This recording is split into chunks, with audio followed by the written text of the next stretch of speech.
Business school के business news के episode number में आप सभी का स्वागत है। एक ऐसा एपिसोड जहां पे आपको बिजनेस की न्यूज़ आपको दी जाती है डिटेल्स में, जिससे आपको काफ़ी सारी चीज़ें सीखने को भी मिलता है। तो अगर आप हमारे चैनल पे पहली बार आए हैं तो चैनल को सब्सक्राइब कर लीजिए, और अगर आपको ये हमारा वीडियो अच्छा लगता है तो वीडियो को लाइक कर दीजिएगा। अगर आपको ख़राब लगता है ना तो आप डिसलाइक भी कर सकते हैं, एक बटन होता है, लेकिन कुछ ना कुछ करके ही जाइएगा। और जो भी सजेशन रहेगा वो कमेंट बॉक्स में आप दे दीजिएगा।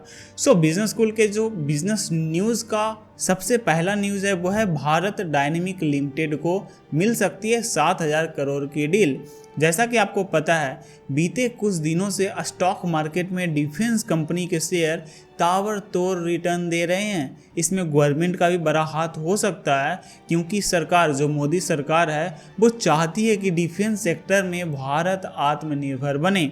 इस लिस्ट में भारत डायनेमिक लिमिटेड भी शामिल है। बीते कुछ दिनों से भारत डायनेमिक के शेयर BSE पे ताबड़तोड़ अपर सर्किट मार रहे हैं। अब कई मीडिया रिपोर्ट दावा कर रहे हैं कि भारत डायनेमिक्स लिमिटेड एयरफोर्स के एयरक्राफ्ट अपग्रेड के लिए 7,000 करोड़ रुपए की डील मिल सकती है। वहीं पे अगर हम इंडिया की GDP की बात करें तो Q4 की GDP आ गई है 7.8% से हम ग्रो होते हुए दिखाई दे रहे हैं, और यह एक अच्छी चीज़ भी है। अगली खबर एडटेक स्टार्टअप क्लास प्लस की है। उन्होंने अपना पहला कॉलेज ओपन किया है बेंगलुरु के अंदर, जहां वो टेक पढ़ाएगा। और यहाँ की एक सबसे बड़ी अच्छी बात यह है कि आपको 100% स्कॉलरशिप दी जा रही है आने वाले बैचेस के लिए, और यह एक अच्छी चीज़ भी हो सकती है उन सारे स्टूडेंट के लिए। अगर देखा जाए तो यह एक एडटेक प्लेटफॉर्म था जहां पे हम जैसे क्रिएटर अपने कोर्सेस बेच सकते थे, और पर्सनली बताऊं तो बहुत ही बकवास था। ये जो कंपनी है इसने मेरा भी पैसा खाया है, पैसा तो ले लिया लेकिन काम करके नहीं दिया, और इनकी जो टेक्नोलॉजी है वो बहुत ही घटिया है उस टाइम पे, आपका पता नहीं मेरे को। अगली जो खबर है वो है स्टार्टअप से। पहले भारत में इंजीनियरिंग का क्रेज चला, फिर डॉक्टर का, और अब समय है एंटरप्रेन्योर का। और उसी का नतीजा है कि पिछले हफ्ते 24 स्टार्टअप ने कुल $444 मिलियन यानी करीब 3688 करोड़ की फंडिंग उठाई है, जिसमें से सबसे ज़्यादा फ्लिपकार्ट ने $394.21 मिलियन यानी कि 3278 करोड़ रुपये। इसके बाद नवी ने उठाए हैं $18 मिलियन। अगली जो न्यूज़ है वो फ़ोनपे और भारत पे से है। 2018 से फ़ोनपे और भारत पे के बीच में लीगल बैटल चल रहा था, जो अब सॉल्व हो चुका है। वो यह था कि फ़ोनपे ने भारत पे को लीगल नोटिस भेजा था, जिसमें उन्होंने कहा था कि जो भारत के आगे PE पे यूज़ करते हैं, जैसे कि फ़ोनपे में PE पे यूज़ होता है, तो ये एक प्रकार से कॉपीराइट का उल्लंघन करता है। और 2018 से लगातार अभी तक ये लीगल डिस्प्यूट चल रहा था। 2 दिन पहले दोनों कंपनी ने मिलकर एक जॉइंट स्टेटमेंट दिया है, जिसमें दोनों ने कहा है कि हम अपने अपने लीगल जो एक दूसरे के खिलाफ आरोप थे वह हम वापस ले रहे हैं। अब इससे बेनिफिट ये होगा कि अब दोनों अपने अपने ट्रेडमार्क्स को ढंग से रजिस्टर करवा पाएंगे। अगली जो खबर है वो है इलॉन मस्क से रिलेटेड।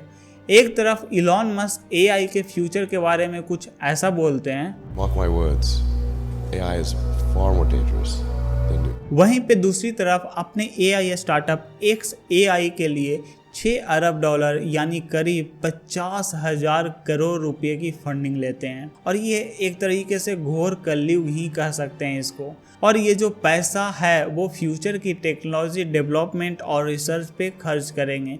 एक तरफ जहां लोगों को एक्चुअल बिजनेस करने के लिए फंडिंग नहीं मिलती है, वहीं इलॉन मस्क को सिर्फ रिसर्च करने के लिए 50,000 करोड़ रुपए की फंडिंग मिल रही है। मतलब आप समझ ही रहे हो, इलॉन मस्क और हम लोग। अगली जो खबर है वो बहुत ही चौंकाने वाला है, और इससे आपको, मुझे और सभी भारतीयों को फ़ायदा होने वाला है, साथ ही डिलीवरी बॉय को नुकसान होने वाला है।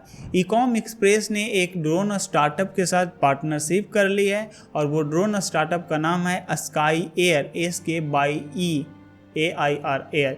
यानी कि अब जल्द ही भविष्य में ड्रोन से पार्सल डिलीवरी देख पाएंगे। ईकॉम एक्सप्रेस का ये डिसीजन आपको कैसा लगा कमेंट करके ज़रूर बताइएगा।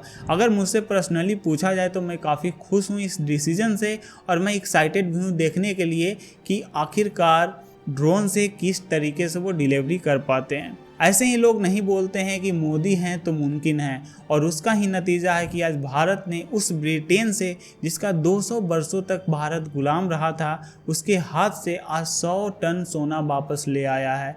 लेकिन अब सवाल यह है कि सोना ब्रिटेन से क्यों लाया गया और इसका आरबीआई क्या करेगा और इससे भारत को क्या फ़ायदा होने वाला है। लेकिन उससे भी बड़ी सवाल यह है कि भारत ने ये सोना गिरवी रखी ही क्यों थी। कोई भी देश विदेशी मुद्रा संकट से निपटने के लिए सोना या चांदी गिरवी रखता है, उसी प्रकार से विदेशी मुद्रा संकट से निपटने के लिए आरबीआई ने गोल्ड को साल 1991 में ब्रिटेन के पास गिरवी रखा था। आरबीआई के पास टोटल सोना 822.10 टन है, जिसमें से 300 टन सोना भारत में, बाकी के सोना विदेश में रखे गए हैं। लेकिन अब ये सोना को भारत इसलिए ला रही है क्योंकि पिछले कुछ सालों में वर्ल्ड वॉर 3 होने की संभावनाएं लगातार बढ़ती ही जा रही है। साथ ही भारत अब दुनिया को दिखाना भी चाहता है कि अब हम पहले के भारत नहीं हैं, ये नई भारत है, आत्मनिर्भर भारत है। इसी के साथ हमारा बिजनेस न्यूज़ यहीं पे समाप्त होता है। वीडियो अगर आपको पसंद आया तो वीडियो को लाइक कर दीजिएगा, कमेंट कर दीजिएगा और वीडियो को अपने फैमिली दोस्तों के साथ शेयर कर दीजिए। मिलते हैं एक और ऐसे इंटरेस्टिंग वीडियो में, तब तक के लिए जय हिंद, जय भारत।